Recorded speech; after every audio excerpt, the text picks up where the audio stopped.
to see loyalty oaths not to the Constitution and worse coming soon, end quote. Talk to me about this, because it's not clear that what the president did in removing these people is at all illegal. It's abnormal. Well, it might not be illegal. There are a lot of things that Trump does that aren't technically illegal, but they break the norms of our democracy. And the bottom line is that you can't have a democracy if the military, if the guys with the guns are controlled by political leaders and have loyalty to a political leader, not to the U.S. Constitution. This is really foundational for our republic. There's never been a president in history who has tried to politicize the military like this. And of course, the great irony is that he says he's not politicizing the military. He says he's depoliticizing the military. That's what Hegseth wrote about in his book. Ali, this is the definition of politicizing our military. And that's dangerous, not only for our national security, but for the fundamental tenets of our democracy. Let's talk about how this normally works, particularly for the chairman of the Joint Chiefs of Staff. Typically, it's a 4-year term, and they stay on through an administration change. It's typically staggered. Obviously, we have a civilian-controlled military, so we believe that they should be accountable to public officials. But tell me why it's important to at least feel like it is not politicized. Well, it matters a lot to the troops, because the troops who are literally risking their lives on the ground, as I did in 4 tours, through 4 tours in Iraq, we need to know that we are being sent to war, risking our lives on behalf of the country for principled goals of our democracy, not personal vendettas of a commander-in-chief. Not because of what the commander-in-chief wants to do on a whim. And if the people who control the military, the high-ranking officers, including the advisor to the president, the chairman of the Joint Chiefs of Staff, if that person is just political, acting not in the interest of the United States, but in the interest of one man who wants to be king, then that breaks all trust with the troops. And if there's one thing that's important in the military, it's the very first thing you learn when you show up. It's trust. Yeah, you are putting your lives on the line, and our men and women in uniform and those who support them are putting their lives on the line. They would like to know this isn't something done for political reasons. Congressman, good to see you as always. Thank you for joining us, the Democratic Congressman Seth Moulton of Massachusetts. All right, no one needed to be firing senior military staff last night, but that's what both Congress and the president should be working on is a budget. In fact, meeting at least once a year to appropriate funds that are collected as taxes by the government is Congress's one constitutional responsibility. And that process is off to a very rough start in the 119th Congress. Early Friday morning, after an all-night session, the Senate, not the House, where the budget is supposed to start its tumultuous life, passed a budget largely along partisan lines, with one exception, the sometimes libertarian senator from Kentucky, Rand Paul, who voted with all Democrats and independents against it. The Senate budget has a lot of issues with it. Despite all this talk of DOGE and eliminating waste and fraud, this budget isn't giving you more as a result. Unless, of course, you earn a lot of money and you're in desperate need of a tax cut. It sure does spend a lot of your money on immigration enforcement and the military, but chief among the Senate budget's problems are that Donald Trump doesn't really like it. He likes the House version, which makes those tax cuts for the corporations and the rich permanent, and makes drastic cuts to pesky and expensive government programs like Medicaid, Medicare, and other programs that benefit tens of millions of Americans, often those in need. The bulk of the Senate Republicans' budget blueprint appropriates $175 billion for immigration enforcement and mass deportations, and it expands military spending by $150 billion. House Republicans have a better, or a Trumpier, if you will, plan. The House plan increases spending of up to $110 billion for the Judiciary Committee, which oversees spending for ICE.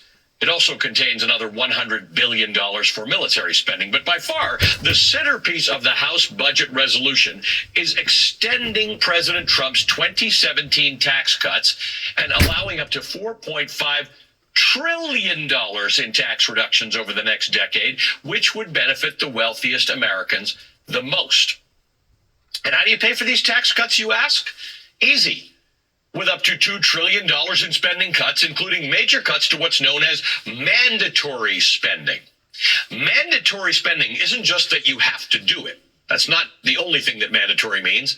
It refers to programs that have been created and mandated by law. Programs like Medicaid, Medicare, Social Security, food assistance known as SNAP, and other benefit programs. The House's budget blueprint specifically directs the Energy and Commerce Committee to find at least $880 billion in cuts. Why is that important?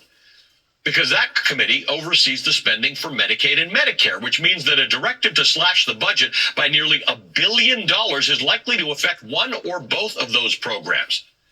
Similarly, the House resolution directs the Agriculture Committee to cut at least $230 billion. Now, you may say, what have I got to do with agriculture? But the bulk of the spending overseen by the Agriculture Committee involves the Supplementary Nutrition Assistance Program, SNAP.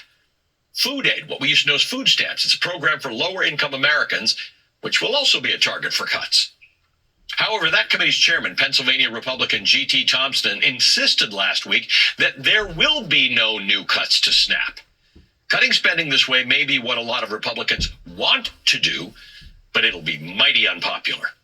A number of House Republicans, especially those in competitive districts, are already growing skittish over these proposals and the likely cuts to Medicare, Medicaid, and other programs. As it stands, the House's framework would add $2.8 trillion to the deficit. All right, joining me now is the Democratic Congressman from Pennsylvania, Brendan Boyle. He's the ranking member on the House Budget Committee, and he's a member of the House Ways and Means Committee. Congressman Boyle, good to see you. Thank you for being with us this morning. We can talk for hours and hours and hours, and I'd love to, about the budget and all the specifics about the process. But I think it's important for people to understand that the budget that Donald Trump says he wants is not the one that got passed overnight in the Senate. It's one that is going to target some of the things that Americans, particularly Americans in need, use the most. Yeah, that's right, Ali, and you laid it out perfectly. By the way, that budget, which passed the House Budget Committee last week, is slated to be on the House floor on Tuesday. And as you laid out, contrary to what Donald Trump said during the campaign and continues to say today, it has $880 billion worth of cuts to Medicaid. These will be the biggest cuts to Medicaid in American history. There are 72 million Americans who rely on Medicaid, but that's not all. There will also be cuts to the ACA or Obamacare. That's another 20 million plus Americans who rely and get their health care through the Affordable Care Act. So all told, we're talking about almost 100 million Americans suffering devastating cuts to their health coverage. And why? In order to be able to somewhat afford $4.5 trillion worth of tax cuts, almost all of which that go to the richest 1% of Americans.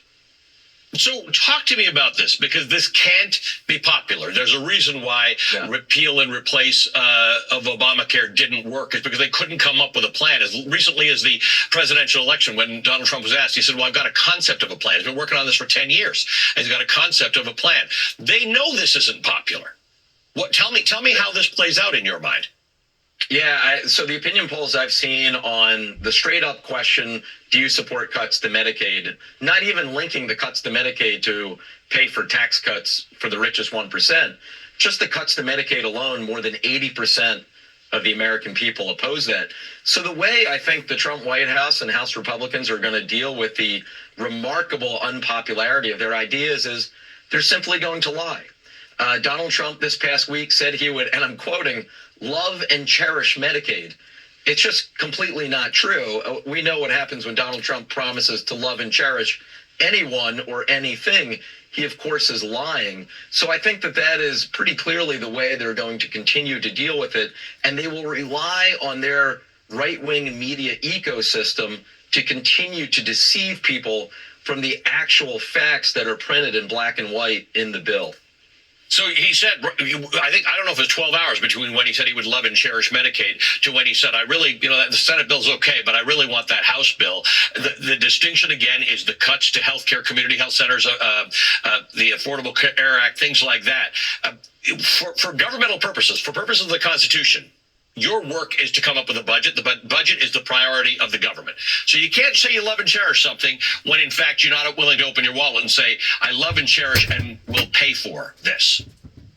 Yeah, that's exactly right. And, one thing to highlight, because we had a 12-hour budget committee voting meeting last Thursday, started early morning, went to late at night. Right at the last minute, the House Freedom Caucus members on that committee snuck in an amendment that took this very bad bill and actually made it worse. And what they said is the original bill said there must be at least a $1.5 trillion worth of cuts. Their amendment raised that to $2 trillion. So what I'm saying, $880 billion to Medicaid, hundreds of billions of dollars of cuts to the Affordable Care Act, cuts, as you laid out, to food stamps. That's actually the bare minimum. They have to, on top of that, now find $500 billion worth of additional cuts to those programs. So again, all told, we are talking about what would be the biggest cuts to Medicaid and other programs in American history. Congressman, good to see you. Thank you for joining us. Congressman Brendan Boyle, Democrat of Pennsylvania. All right, coming up, Israel and Hamas have completed the 7th and final hostage prisoner exchange of the first phase of the ceasefire deal. We'll discuss what comes next. Plus, as President Trump continues to attack Ukrainian President Volodymyr Zelensky as a dictator who started the war, all false statements, by the way, the wounds are still fresh for the people of Ukraine. I'll speak to a dear friend of our show, Alexei Goncharenko, a member of Ukraine's parliament. In 2023, he walked me through the suburban town of Bucha, the site of a notorious massacre of Ukrainian civilians. Today, he and his fellow countrymen are bracing for what comes next as the Trump administration is changing the calculus of the war.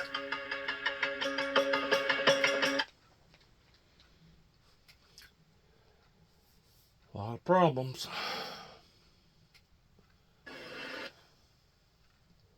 A lot of problems. Back up, back up, back up.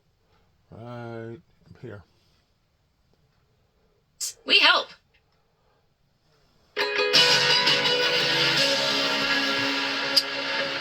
We are continuing to follow breaking news out of the Middle East right now. 6 hostages are back in Israel after being released by Hamas this morning. They were released piecemeal. 2 hostages were released first, then 3 more, and a short time later, the last hostage was turned over to IDF custody. Meanwhile, Israel is set to release 620 Palestinian prisoners and detainees as part of the deal. This includes 50 prisoners who were sentenced to life in prison, 60 prisoners with high sentences, 4 journalists, and 445 people who were taken from Gaza since October 7th, 2023. This hostage prisoner exchange is said to be the last one for phase 1 of the ceasefire deal. Let's go to NBC's Hala Gorani, who's on the ground in Tel Aviv. Hala, good afternoon to you. What's the situation now? Phase 1 is over. Does that mean we're headed to phase 2? Well, it doesn't necessarily mean we're headed to phase 2 either now or in the future. It depends really entirely on whether on both sides, Hamas and the Israeli government, are willing to press ahead with that process. Stage 2 would see the release, according to the agreement, of the remaining live hostages who are military men, as well as Hamas sending back the remains of hostages who died in captivity. Now, what we saw today were those kind of stage-managed Hamas productions. We saw one in Rafah with the release of 2 hostages there. A few hours later in Nuseirat, that's in central northern Gaza, we saw 3 more hostages released. The Bedouin Israeli man was released a little bit later and not paraded on stage. We saw some emotional reunions between the hostages who were released today and family members in Israeli hospitals. But what we haven't seen, Ali, are Palestinian prisoners released so far. Now, as you mentioned, more than 600 were meant to be set free. We haven't seen that. We're hearing from Israeli media that there seems to be some delay in that process. Not exactly sure why, but this is where we are right now. And as you mentioned, this is the last release of hostages alive in phase 1. Big questions still surrounding the next stage. Back to you, Ali. All right, when you get word of the Palestinian detainees and prisoners released, let us know late in the day for that to happen, because typically by now on a Saturday, that second part would have happened. Thank you, Hala. We appreciate that. Hala Garani for us in Tel Aviv. All right, coming up, President Trump has declared himself king as he bullied the city of New York and now the whole state into submission. We'll talk about how the president's intervention in the scandal involving Mayor Eric Adams could be the start of a dangerous, slippery slope toward autocracy.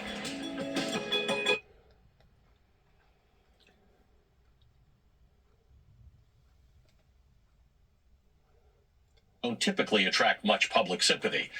It's easy to downplay all of these maneuvers as a local political spat that just happens to involve the President of the United States himself, a native New Yorker. But what Trump and his administration are doing goes well beyond New York. It opens up another front in his war on America's system of checks and balances and the separation of powers between federal, state, and local authorities, targeting the principle of state sovereignty, which is enshrined in the 10th Amendment, which reads, "The powers not delegated to the United States by the Constitution, nor prohibited by it to the states, are reserved to the states, respectively, or to the people," end quote. Now, for many Americans watching this dramatic showdown between Trump and New York officials, there's a mix of amusement and disbelief. After facing backlash for his fights with New York, in which the New York governor described him as acting like a king, Trump declared on social media, quote, "Long live the king."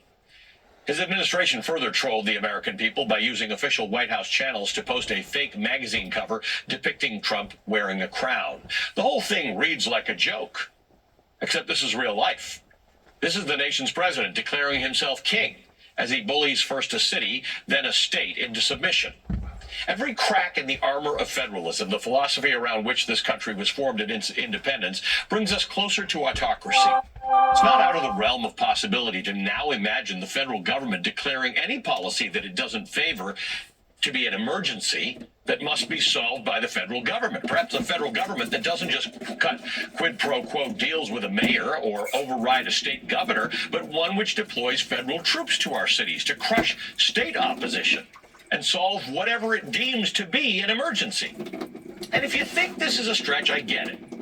But I want you to zoom out for a moment and consider what's happening in the broader context of Donald Trump's strategy. He's removed critics from office. He's defunded federal programs. He's sicked the Justice Department against his critics. He's used the Justice Department to protect his supporters and potentially illegally frozen billions of dollars in spending that has been approved by Congress.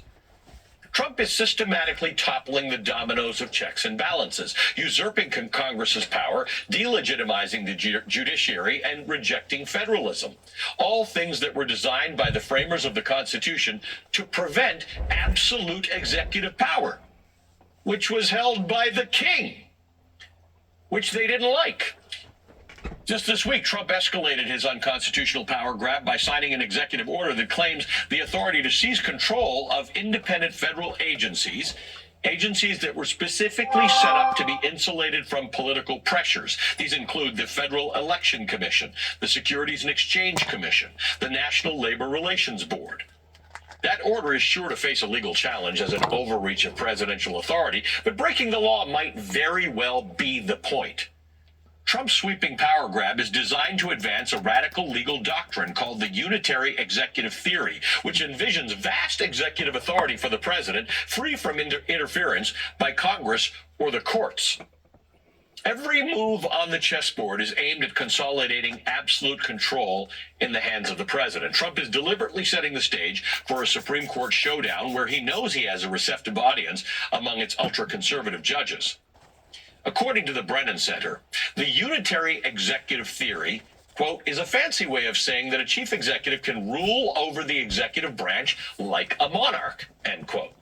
Prominent legal historian Frank Bowman called it, quote, an open declaration of dictatorship, end quote. As one analyst puts it, the only difference between what Trump is doing and a monarchy is that kings inherit their power. And by the way, don't think that the 22nd Amendment, which limits a president to 2 terms, isn't next on the chopping block. Already, at least one MAGA judge has given credence to the idea of overturning presidential term limits, despite overwhelming legal consensus that it would be unconstitutional and anti-democratic to the core. While Congress appears to have consented to this broader takeover and some judges actively work to hold the line, the American people have stepped up, building organized resistance in all 50 states. We are in the eye of the storm, but generations before us in America have weathered their own storms. America's story, above all, is a struggle against tyranny, an underdog's fight against Goliath. Time and again, it was the people who redeemed America's soul. From suffrage to the Stonewall riots to the civil rights movement to Black Lives Matter, where ordinary Americans risked their physical safety to confront injustice. From the Underground Railroad, where ordinary Americans stationed across the Republic and with the help of their Canadian neighbors risked everything to lead enslaved people to freedom. To Gettysburg, where thousands fought and died to preserve the Union and end slavery for good. All the way back to the nation's first revolt against tyranny, the Boston Tea Party, when grassroots resistance rose up against the English monarchy 2 years before the Revolutionary War would officially repudiate rule by the king. This country has grown more inclusive, more democratic with each passing generation. And now as democracy stands on the brink, the question is not whether history will repeat itself, whether the people will rise to the moment. They will. They already are. The question is, who will stand with you against injustice, for liberty, and in defense of democracy? When the dust settles, when this moment becomes just another chapter in American history, another hard-won victory for freedom, and it will, whose names will be remembered for standing on the right side of history?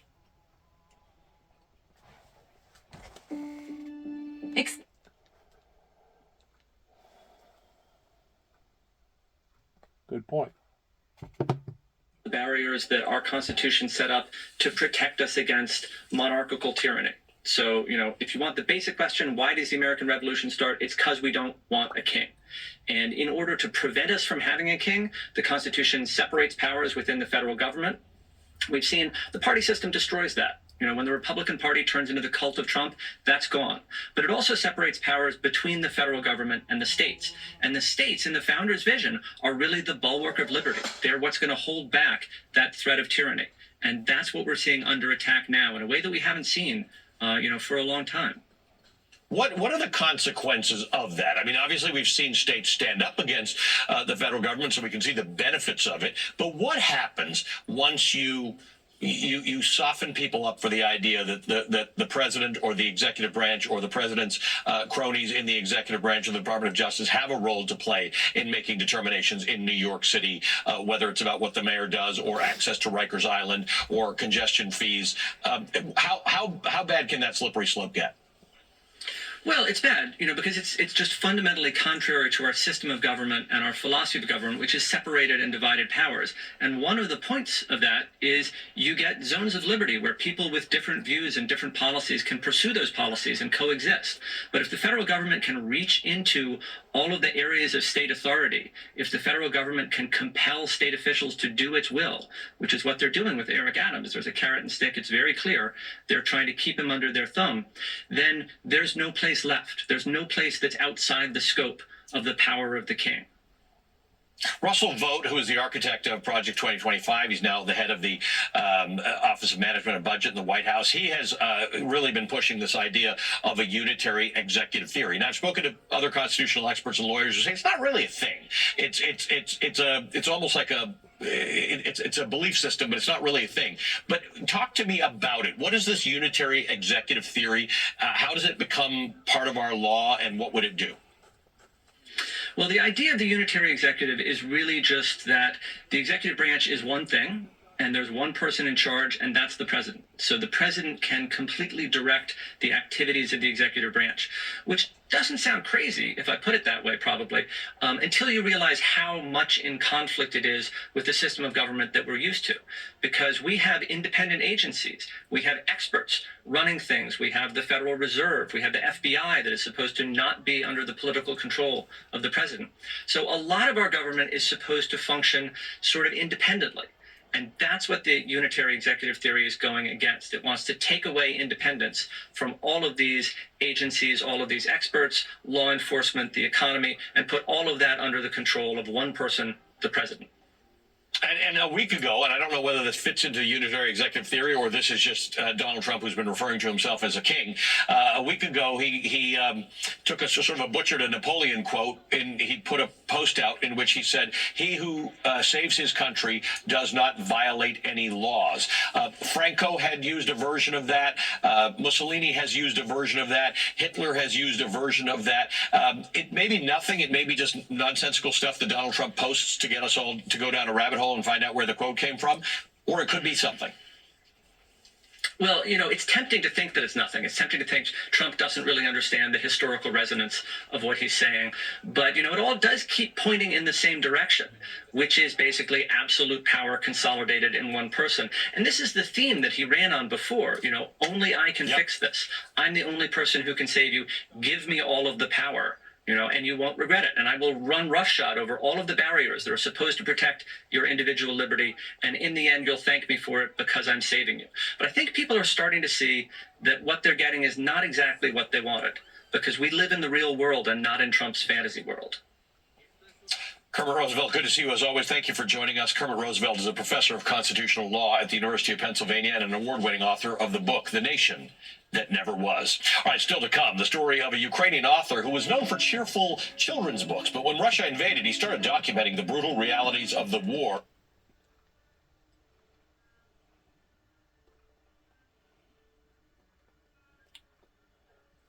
And NATO to just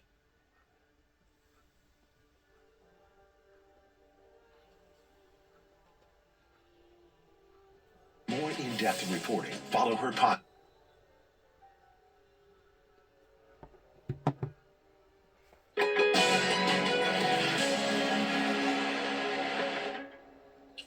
President Trump now says that Ukrainian President Volodymyr Zelensky is not, quote, very important to be at meetings, end quote, when it comes to negotiating an end to the war in Ukraine. Let me repeat that. Trump doesn't think it's important for the president of Ukraine to be involved in meetings about ending the Russian invasion of Ukraine. Trump made those comments yesterday on a Fox radio news show. Then President Trump talked about his desire to abandon Ukraine and coddle Vladimir Putin. That exploded into public view this week. On Tuesday at Mar-a-Lago, President Trump attempted to rewrite the 2022 invasion of Ukraine by claiming Zelensky was the one who started the war. You've been there for 3 years. You should have ended it 3 years. You should have never started it. You could have made a deal. Let me be clear. Russia invaded Ukraine 3 years ago tomorrow. A sovereign democratic nation. Putin made false claims about Ukraine and NATO to justify his invasion. Zelensky didn't start this war at all. President Zelensky responded, saying President Trump is surrounded by disinformation. Trump then hit back with a long and scathing post on Truth Social, riddled with inaccuracies. And this, quote, "A dictator without elections. Zelensky better move fast, or he's not going to have a country left," end quote. A dictator without elections. Zelensky, a democratically elected president, was up for re-election last year, but because Ukraine is under martial law due to the war, the election was postponed, which typically happens under martial law because elections are hard to hold under conditions when troops are fighting away from home and their families are abroad. Zelensky has long agreed to holding elections after the war. Opposition leaders in Ukraine support that idea. While Trump was sparring with Zelensky, his administration began talks with Russia. A three-man team of Secretary of State Marco Rubio, National Security Advisor Mike Waltz, and Special Envoy Ambassador Steve Witkoff met with Russian Foreign Minister Sergei Lavrov in Saudi Arabia, of all places, last Tuesday. Not on the list was President Zelensky or any Ukrainian official for that matter. Keith Kellogg, Trump's hand-picked envoy to Kyiv, wasn't there either, which is significant because Kellogg is the strongest voice for Ukraine in the Trump administration. He and Zelensky did meet in Kyiv on Thursday, and on Friday, Kellogg called the Ukrainian president, quote, embattled and a courageous leader. But as the United States and Russia negotiated, one congressional official who spoke to NBC said, quote, "We have zero intelligence that Putin is interested in a real peace deal right now," end quote. While the Trump administration leaves Ukraine out in the cold during direct peace talks with Russia, Trump is working on another deal with the Ukrainian government. Last week, the U.S. presented Ukraine with a proposal. Ukraine would give the U.S. up to 50% of its raw mineral supply in exchange for U.S. support in the war. Ukraine's deposits of critical minerals are replete with aluminum, gallium, and titanium, which are critical for manufacturing things like semiconductors and other technology. Zelensky said on social media yesterday that the two governments were working on a draft agreement. All of this as we approach the third anniversary of Russia's invasion of the country. All of Trump's comments minimize the pain that's being felt by Ukrainians who have done nothing to deserve military occupation or the terror that the Russian invasion has brought. Take Bucha, for example, a small Ukrainian town which became a symbol of the brutal humanitarian cost of the war. It was the site of a Russian massacre. Hundreds of civilian bodies scattered through the streets, some shot from behind with their hands tied behind their backs, some rigged with explosive, some burned, others found in mass graves. The New York Times spoke to the residents of Bucha this week. A widow who watched as Russian soldiers executed her husband said this, quote, "The thing I'm most afraid of is that they will say we are guilty ourselves, that we are guilty of killing ourselves," end quote. I visited Bucha in 2023, 1 year after the war broke out. I saw a community stuck between rebuilding from the last bomb and awaiting the next air raid siren. I walked the town with the Ukrainian member of parliament, Alexei Goncharenko, and witnessed the weight of this war with my own eyes. Alexei Goncharenko joins me after a quick commercial break. We'll be right back. Well, let's see what he's got to say right here real quick. Then we'll let it go.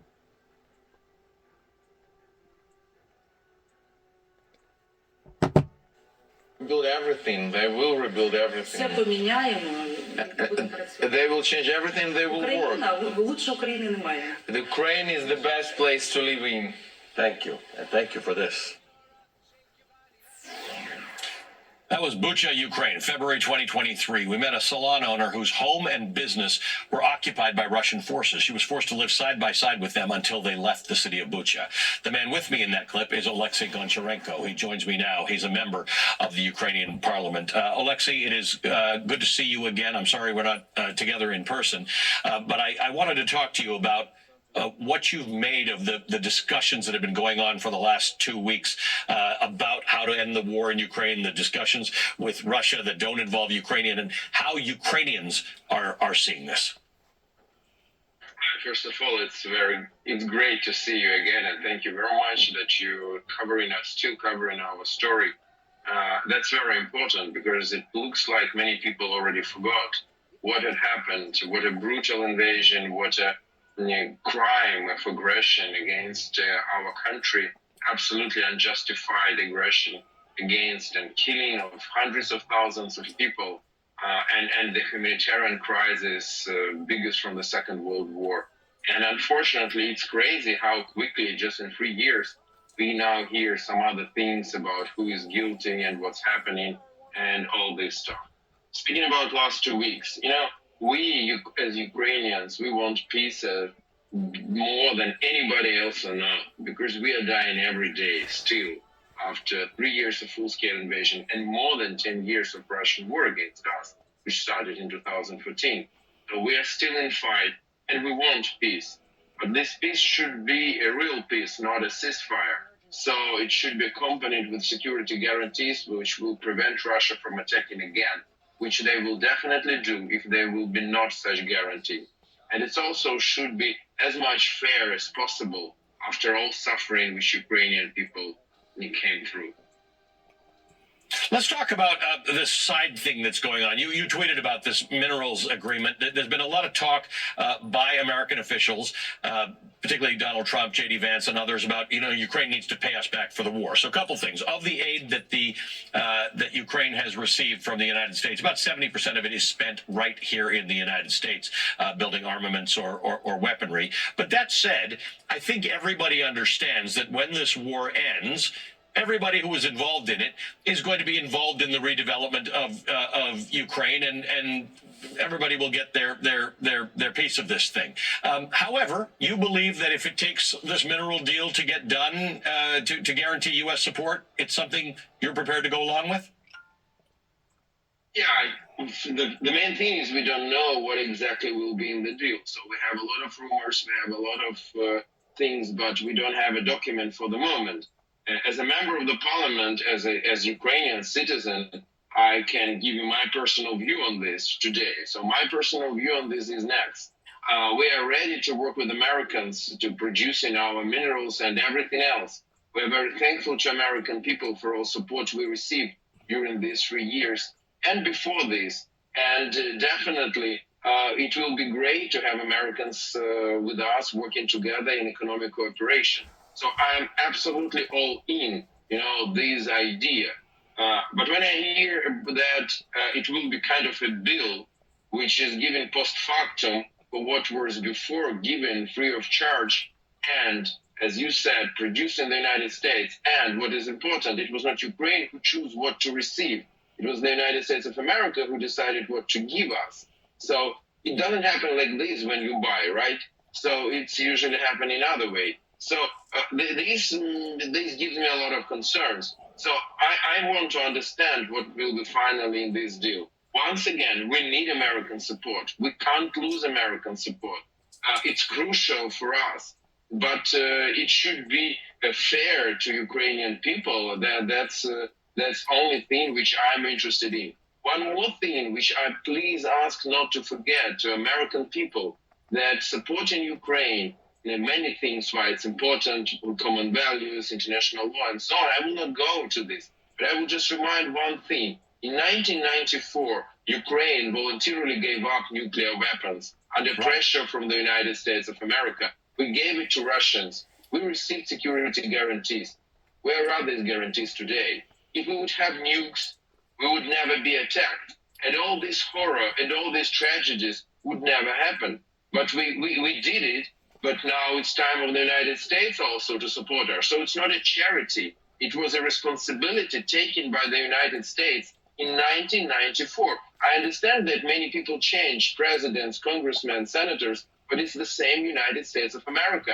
And if the United States wants the world just to look at the United States as a reliable partner, you should follow your responsibilities.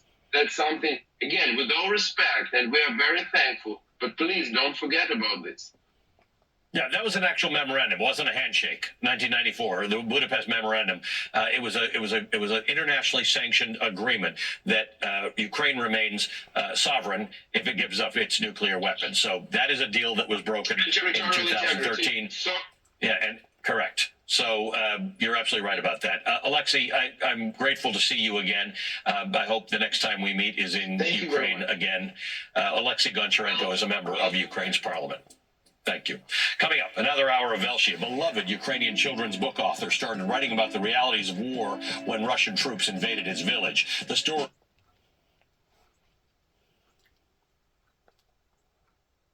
In day 34 of Donald Trump's second term, we begin this morning with the Friday night firings of some of the country's top military leaders as President Trump looks to shake things up at the Pentagon.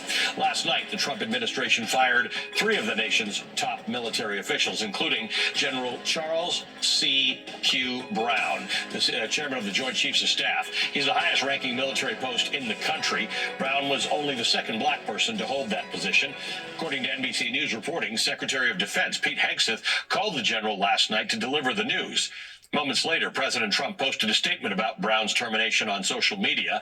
The president added that he intends to nominate the retired 3-star Air Force Lieutenant General Dan Raisin Kane as the next Joint Chief of Staff to replace Brown.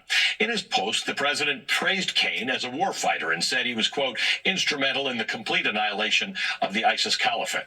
In all, 6 Pentagon officials were fired last night. In addition to General Brown, the administration dismissed the chiefs of naval operations, Admiral Lisa Franchetti, who was the first woman to lead the Navy. In his most recent book, published before he was nominated to serve in Trump's cabinet, Defense Secretary Pete Hegseth derided Franchetti's promotion, suggesting that it was only because she was a woman. Also fired last night. Let's go forward here real quick. Keep going. They're going to have every impractical reason of thinking that the reason why that they got fired, but I'm pretty sure there was an underlying area regarding them actually getting fired. The day began with one of those Hamas quote-unquote. This is sad.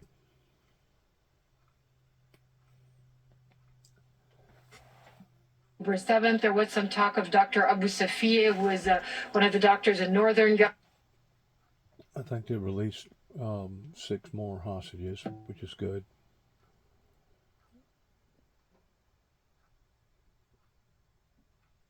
Oh, right there. chief foreign correspondent, Richard Engel, who was in Ukraine when the missiles started flying 3 years ago tomorrow.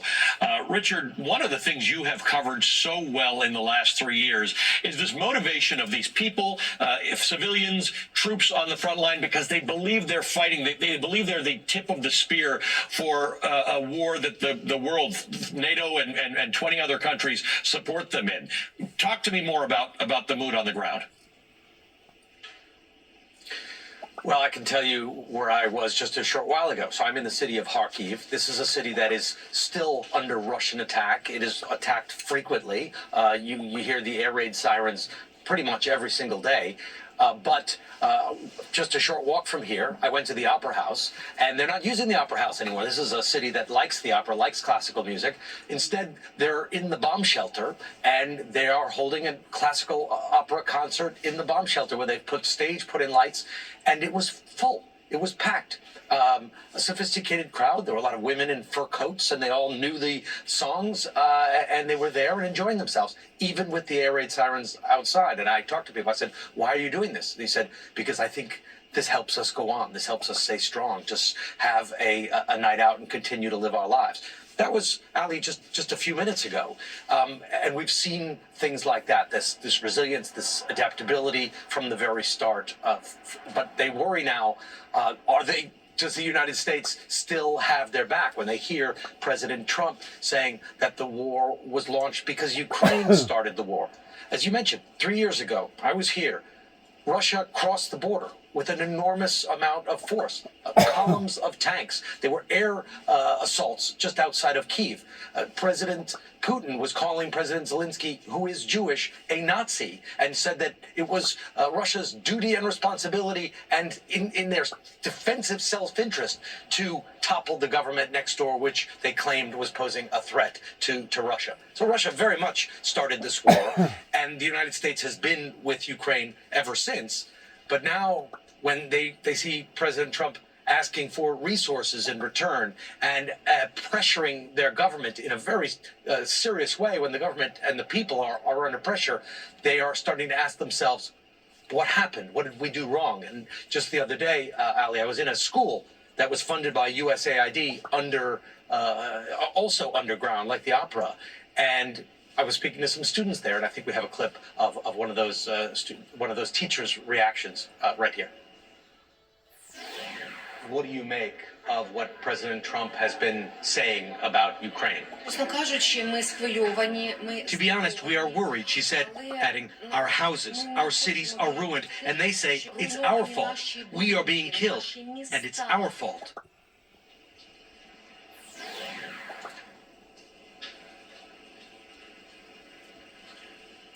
And Ali, just the focus right now is on this, what we've all been calling the mineral deal. But the New York Times is reporting right now that it is far more extensive than a mineral deal. It is a deal that would effectively put a financial block on Ukraine's natural resources, not just rare earth minerals, which we've been talking about a lot, but also coal, ports, this country's significant economic output, it's coal, and that it would continue to put a hold on revenue from those industries until $500 billion was reached and apparently dedicated to go to the United States. That is a very significant amount of money for Ukraine, and it would be a very heavy burden for this country to bear at a time of war, at a time of ongoing Russian attacks. However, Volodymyr Zelensky is a crafty guy. He's prudent, so they are engaging in a discussion with the United States. You covered a lot of wars. One of the interesting things to remember is when the United States sends the amount of aid that it sends to Ukraine, 70% of what the United States has committed to or paid Ukraine is spent in the United States on munitions, on armaments, on weaponry. When they get F-16s are built in the United States. So it's important to note that Donald Trump has made this sound like cash that has been given to Ukraine as a sort of a charitable donation that he wants repaid. You have it exactly right. Double payment. And it is the kind of relationship, frankly, that you said I've covered a lot of conflicts. I have never seen this kind of strong-arm tactics. And the European allies are watching this very closely because this is how Donald Trump is treating an ally right now, demanding payment. Some European countries are talking about extortion, blackmail, using terms like that. By the way, when I was at that opera, I asked someone in the bunker underground, do they think that Ukraine should pay these minerals? He said, absolutely not. This is not something that we should be forced to do by an ally. And other allies are watching too. And you know, if you're in Europe, you're wondering, well, what is the president of the United States going to ask for us should we ever find ourselves in a time of need? Yes, Allies are because watching. the one time that NATO had to call allies in need was after the attacks of 9/11, when the rest of NATO came to the aid of the United States, which was deemed to have been an attack on one and hence an attack on all. Richard, stay safe as always. I say that to you every time, and I know you're really good at it, but keep doing it. Richard Engel is our chief foreign correspondent. He's been covering this war since days before it even started. We'll be right back. Yep, days before it ever started. It's kind of hard keeping up with everything, isn't it? I mean, it's so much going on. You end up missing some of it. You don't even be aware of what's going on, probably right down the road or right up the road.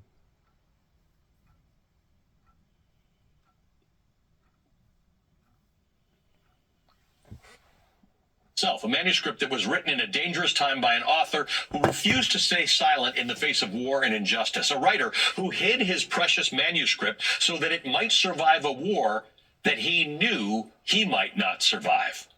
This is the story of Volodymyr Vakulenko's story. Last summer, the New York Times' Andrew E. Kramer and Maria Varenikova published this beautiful, heartbreaking story of Vakulenko's manuscript and its odds-defying journey to publication.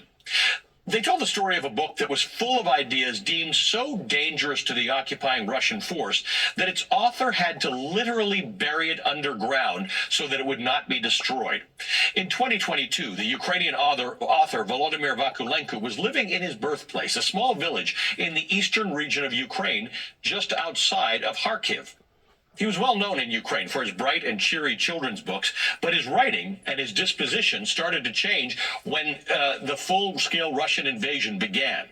As Volodymyr's town lost power and internet and phone service, its connection to the outside world, he began to write, not lyrical children's stories to which he was accustomed, but a war diary. He wrote, quote, "Today is the 10th day of the occupation. I understand that these manuscripts will end up in the hands of the FSB, that's Russia's primary security and intelligence agency. However, I still hope to hand them over to international organizations in case of a prolonged occupation so that they will be governed by the rules of the international community," end quote. He continues, "You get used to everything. The main thing is who you remain amidst all this. The Grad explosion stopped bothering me at all." He's referring here to a type of Russian rocket attack. "I'm not afraid of dying suddenly, but I have no privilege to die. I'm not alone, so I have to survive," end quote. Anticipating his capture by Russian forces, Vakulenko buried his manuscript under a cherry tree in his yard. Shortly after that, Vakulenko was kidnapped by the Russian army and shot. His body was later found in a mass gravesite near Kharkiv. Meanwhile, on the other side of the country, in western Ukraine, in Lviv, was this woman, Victoria Amelina, an author of 2 novels and 2 children's books, the mother of a 10-year-old son. When the war broke out, she began volunteering to help the war effort, sorting medicine, moving boxes of supplies, and collecting money. But her connection to the world of writers within Ukraine inspired her to do something else. She wrote, quote, "I want to write a book of reportage on those who are documenting the war," end quote. Victoria began working with Truth Hounds, a non-governmental group documenting Russian war crimes. A few days after Ukraine liberated parts of the Kharkiv region back in September of 2022, she passed through the little village where Volodymyr Vakulenko lived and buried his war diary before he was kidnapped and killed.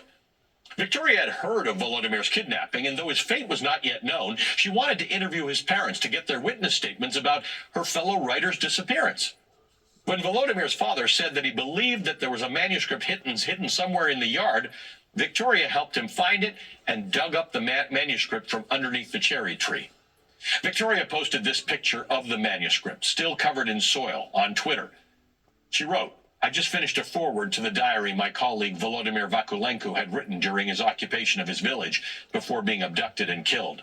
This parcel I found in the soil is about to become a book. My little mission is almost complete," end quote. Volodymyr's book, titled I Am Transforming, A Diary of Occupation and Selected Poems, was published 9 months after Victoria uncovered it in June of 2023. It's available on Ukrainian bookshelves today. For more than a year from the start of the war, Victoria Amelina dedicated her life to collecting the stories of the war in Ukraine. She visited the front lines and other liberated territories. She found witnesses. She collected testimonies and writing from those who had survived and from those who didn't. She planned to leave Ukraine with her son later that summer in 2023 to attend a residency at a university in Paris. Before she was set to depart, she sent a friend the file of her unfinished book of reportage. She expressed concern that if a missile were to hit, quote, "this document can stay with you just in case." 4 days later, on June 27, 2023, Victoria was killed in a missile strike on a pizza parlor, where 64 others also died. Victoria Amelina's book, which was incomplete at the time of her death, was published this year. It's called Looking at Women, Looking at War, A War and Justice Diary. Here's what she wrote of Volodymyr Vakulenko, quote, "By March 28th, he will be in captivity, tortured, or already dead. His war notes will be in the black Ukrainian soil, waiting to be found one day," end quote. Later in the book, she writes, quote, "The quest for justice has turned me from a novelist and a mother into a war crime researcher. Over the last year, I have photographed shell holes in library walls and the ruins of schools and cultural centers. I've recorded the testimonies of survivors and eyewitnesses of atrocities. I've done this to uncover the truth, to ensure the survival of memory and give justice and lasting peace a chance," end quote. In May of last year, the printing plant in Kharkiv that had published Volodymyr's war diary was completely destroyed in a Russian missile attack that killed at least 7 people. The printing plant was responsible for about a third of Ukraine's overall book printing capacity.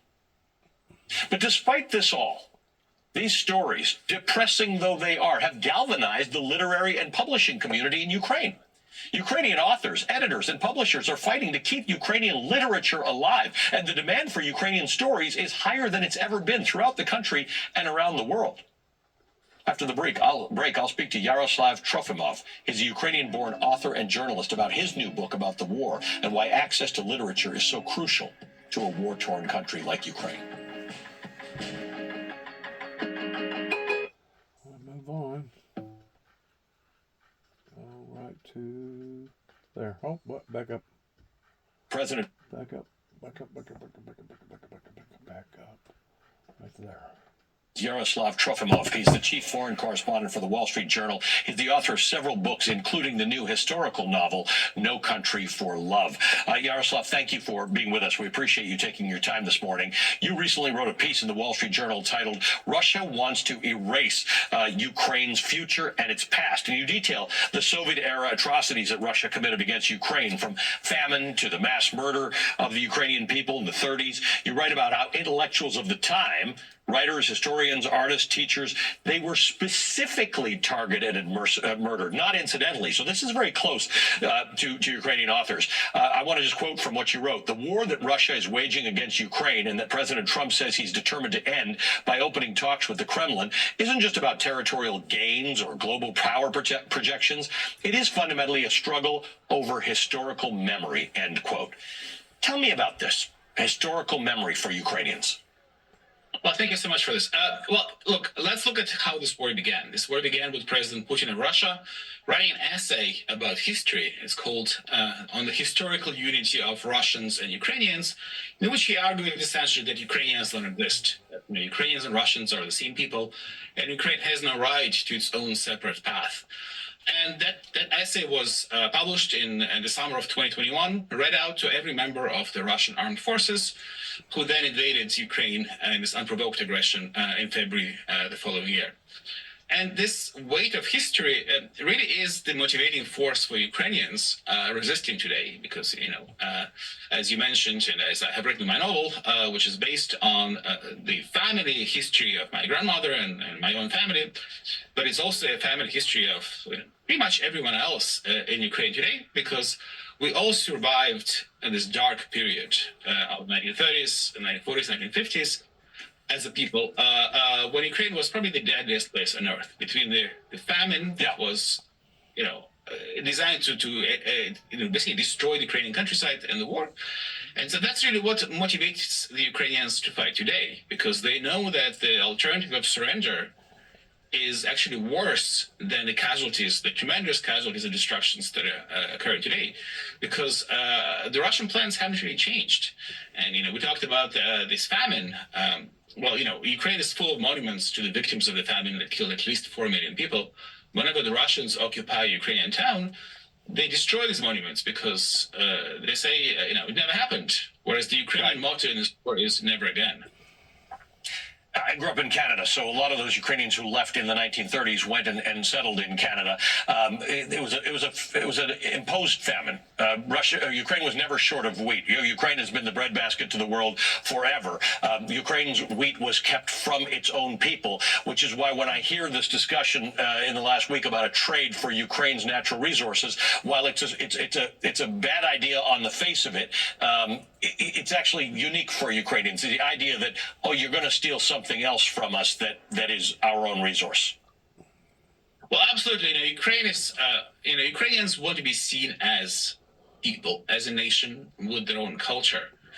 And precisely because they have been treated over the centuries, and especially in the 20th century, by the Nazis and by the Soviet regime as just a source of raw materials. The Soviets didn't care about Ukrainians. They cared about the Ukrainian natural wealth. Same was with the Nazis when they occupied Ukraine. And so that's really why it's so important for Ukrainians to reassert their own culture, to show the world that, we are as deserving of respect and treatment as any other people in the world. And we have this, culture and history that by design is unknown to the rest of the world because of and Soviet efforts to suppress it over the centuries, with some help from the West. The reason why people did not know about the Ukrainian famine at the time is because there was a journalist for the New York Times at the time, Walter Duranty, who won a Pulitzer Prize for writing articles that denied this famine occurred in 1932, 1933.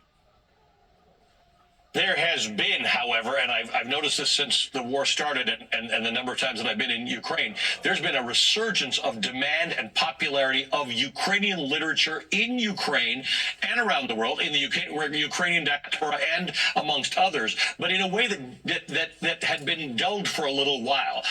This idea of identifying with the old Ukraine and the new Ukraine through literature is surging inside Ukraine. Well, absolutely. And that's because, the Ukrainian literature was unknown. I grew up in Kyiv as a teenager, and, we knew about the banned Russian writers, Bulgakov, Pasternak, Solzhenitsyn. They were circulating in samizdat in the underground.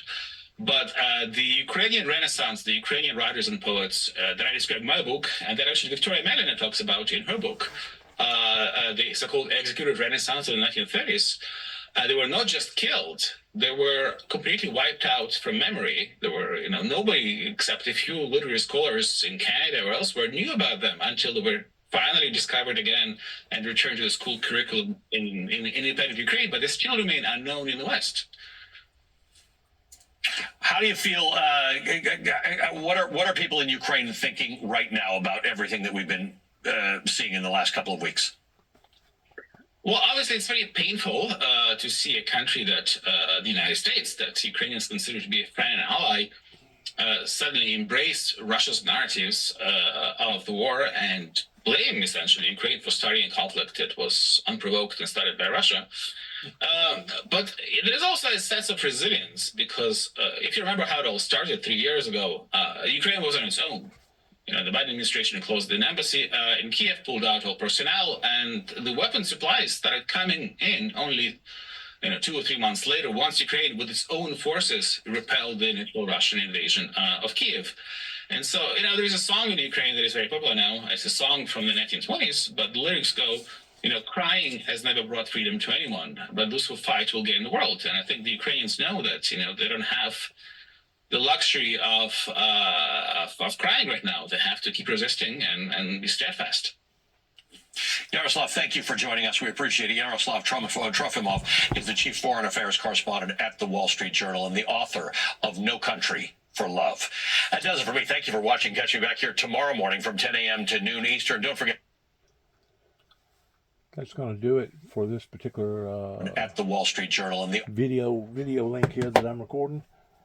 You know, you have to look at the scenario that happened with the Afghanistan people pretending to crying, being in the middle of a conflict. Sometimes there ain't no time or no room for crying until it's all said and done with. And in actuality, it don't. It's not over until it's over. Like they say, until the fat lady sings. Good luck to all of us. God bless America. God bless our troops. God bless our endeavors. Shalom. Author of No Country for Love.